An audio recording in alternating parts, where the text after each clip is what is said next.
Minamahal, tayo po'y dadako na po sa napakahalagang bahagi po ng ating pong managawain. Ang pakikinig ng salita ng Diyos, dadalhin po sa atin ating po beloved ordained preacher, Brother Boy Kaluya. Amen. Amen. Purin po ang ating pinakamamala Panginoon. God bless you po sa ating beloved MC, beloved Greg Mascarinya.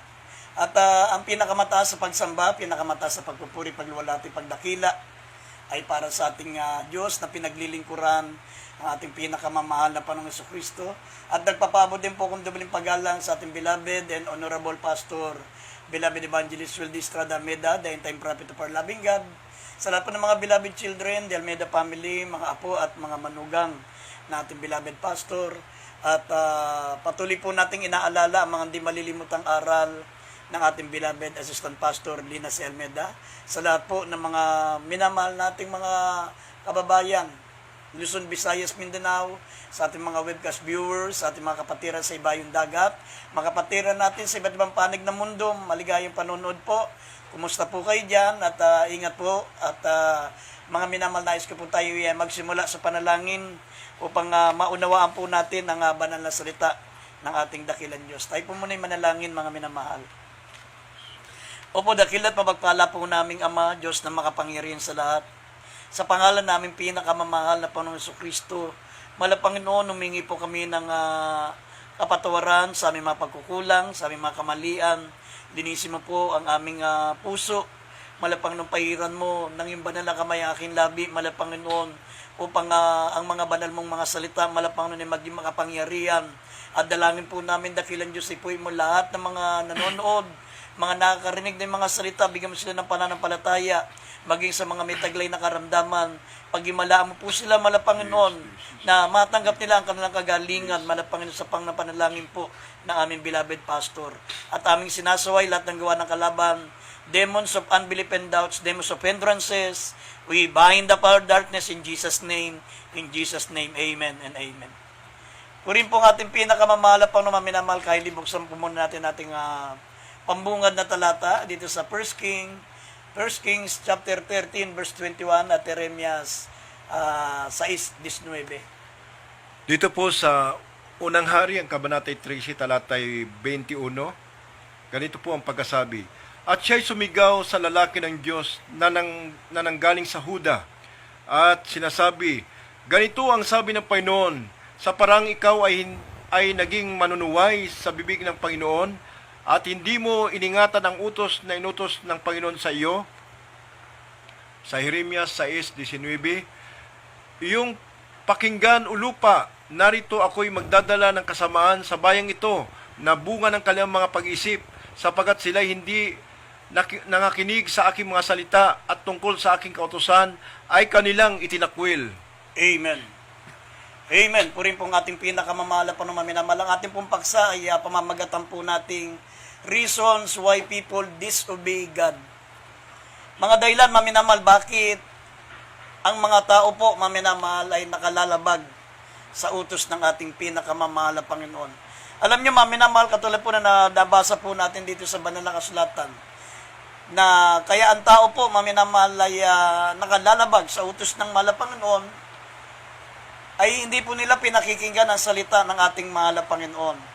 Ang sabi nga rito, inyong pakinggan o lupa, narito ako'y magdadala ng kasamaan sa bayang ito na bunga ng kanilang pag-iisip, sapagkat sila hindi nakarinig o hindi nakinig ng aking mga salita at tungkol sa aking kautusan ay kanilang itinakwil. Kaya nga, sabi ng Biblia, maminamahal, ang dahilan po, bakit nakalalabag po ang tao sa utos ng Diyos dahil ayaw pakinggan ang salita ng Diyos. Yun lamang hindi ka makinig, maminamahal, ayaw na ng mahal na Panginoon, galit na siya. Kaya nga sabi, magdadala siya ng mga kasamaan dahil sabi rito, hindi sila nakinig ng aking mga pananalita. Kaya dito po maminamahal sa ating po mga tatalakayin, sabi po dito sa mga puntos na ating pong mapapakinggan, dito po, ito po yung mga matibay na dahilan bakit ang mga tao po sumusuway sa utos ng Diyos. Ang una-una pong dahilan, maminamahal, ito pong deception. Yung deception, sabi po rito sa Jeremias 9 talatang 6, dahil sa pandaraya. Dahil sila ay nadaya Sabi rito, Jeremias 9:6, at sundan natin yung Mateo 24, talatang 4 hanggang 5. Kindly, pakibasa. Dito po sa Jeremias, Kabanatay 9, talatay 6, ganito po ang pagkasabi. Ang iyong tahanan ay nasa gitna ng pandadaya. Dahil sa pandadaya ay ayaw silang kumilala sa akin, sabi ng Panginoon. At dito po sa Mateo, Kabanatay 24, talatay 4 hanggang 5. At sumagot si Jesus at sinabi sa kanila, mag-ingat kayo na huwag kayong mailigaw ni numan, sapagkat marami ang magsiparito sa aking pangalan na magsasabi, ako ang Kristo, at ililigaw ang marami. Amen. Amen. Yan po, maminamalang pangunahing dahilan, deception. Deception. Kaya sabi ng banal na kasulatan, mga minamahal, mag-ingat po tayo.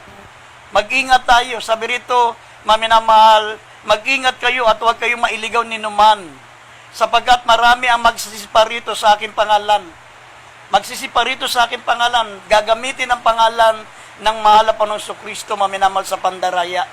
At ang sabi pa, ako, at magsasabi na sila mismo ang Kristo. Magpapakilala pa sila na sila'y anak daw ng Diyos. Sila ang Kristo at ililigaw, maminamal, ang marami. Mga minamahal, nakita nyo dito po sa mga kababayan natin dyan sa Davao, talagang nakikita na yung kahindik-hindik na katotohanan, pero talagang iba po talaga pag naligaw. Iba talaga pag nadaya, maminamal, ilalaban mo ng kamatayan. Hanggang kamatayan, maminamahal, yung leader, kahit nung naghuhumindik na yung katotohanan na talagang siya po ay bulaang mangangaral, bulaang Kristo. Sabi, magpapakilalang sila ang Kristo. Pero ganun pa man, maminamal, talagang grabe po ang pandaraya, grabe po ang nagawang pandaraya sa kanila. Kahit alam nilang gumawa ng karumal-dumal na kasalanan, nakagawa ng mga iba't ibang krimen, maminamahal. Ganun pa rin, maminamahal, talagang ipinagtatanggol pa rin nila. Handa silang mamatay para sa kanilang leader. Yan po ang unang dahilan, deception. Bakit, mga minamahal? Bakit nadaya ang mga taong ito? Sabi, by listening wrong people. Yung nakikinig sila sa maling tao. Sabi nga ng banal na kasulatan, maminamahal, sa Mateo 10:16, sabi, narito, sinusugo ko kayong gaya ng mga tupa sa gitna ng mga lobo. Mangagpakatalino kayo gaya ng ahas at pakitimtiman gaya ng kalapati. Be wise as a serpent, be harmless as a dove. Sapagkat, maminamahal, sabi ko nga po sa inyo, tayo ay katulad ng tupa, sabi, na nasa gitna ng maninilang lobo. Ang tinutukoy na maninilang lobo rito, maminamahal, yung mga false prophet, mga false teacher, ay yung mga bulaang Kristo, bulaang mangangaral. Napapaligiran tayo ang katumbas ng ng 10 tunay na mangangaral ay katumbas ng 10,000 mga bulaang propeta. Ganyan po ang katumbas niyan, maminamahal. Kaya nga, sabi rito, by listening wrong people. Kaya makikita niyo po, maminamahal, talagang pasama ng pasama ang mundo natin, maging ang mga tao, sapagkat sabi ng Biblia, maminamahal, sila ay nakinig sa mga masamang mga ngaral. Listening wrong people. Sabi rito, maminamahal, yung pinaka-worst na deception, sabi rito, maminamahal, the worst deception is believing that disobey God will not bad result. O God will not punish. Nakikinig sila na ang Diyos ay hindi marunong magparusa. Ang Diyos, maminamahal, ay punong-puno ng pag-ibig. Hindi buong katotohanan yun, maminamahal, dahil ang totoong mangaral ay nagtuturo po ng kabutihan ng Diyos at ng kabagsikan ng Diyos. Sabi na Roma 11:22, behold the goodness and the severity of God. Masdan mo ang kabutihan at ang kabagsikan ng Diyos. Dito po sa banal na kasulatan, meron pong dalawang katangian ng mahal na Panginoon. Kung sa pag-ibig ang pag-uusapan, walang makakaigit sa pag-ibig ng Diyos.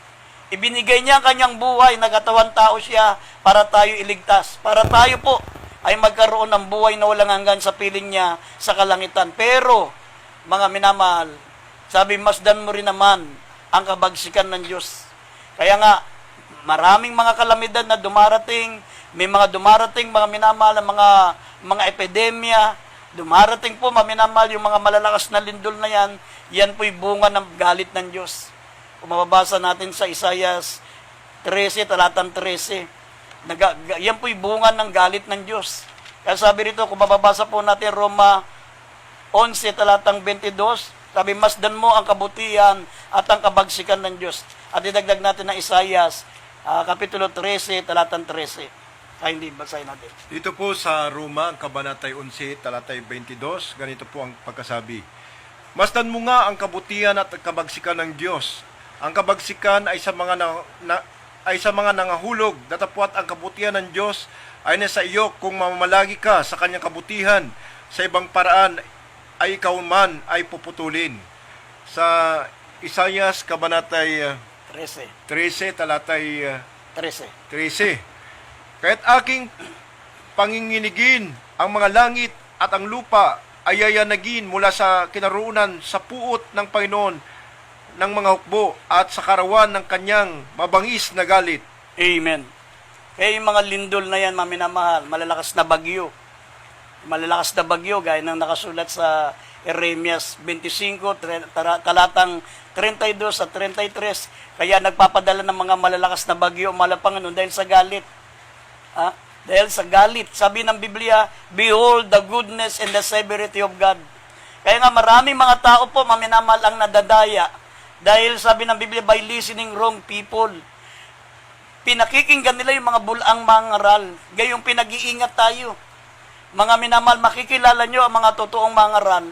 Nagtuturo po yan ng takot sa Diyos. Na magkaroon tayo ng dakilang takot sa Diyos. Nagtuturo po sila ng righteousness, ng holiness, ng judgment, ng salvation. At walang ibang itinuturo, maminamahal na daan ng kaligtasan, kundi ang ating pinakamamahal na Panginoong Kristo. Sapagat walang ibang pangalang ibinigay sa silong ng langit na sukat ikaligtas ng tao, kundi ang pangalan ng mahal na Panginoong Kristo. Hindi po yung tinutukoy sa Davao, hindi po yan. Mga minamahal, ang totoong mahal na Panginoong Kristo, maminamahal, yan po'y nasa langit na. Once upon a time, nakapiling ng tao dito sa lupa, namatay sa krus, maminamahal, upang iligtas tayo sa kasalanan. Kaya nga, ang totoong anak ng Diyos, ang totoo maminamahal na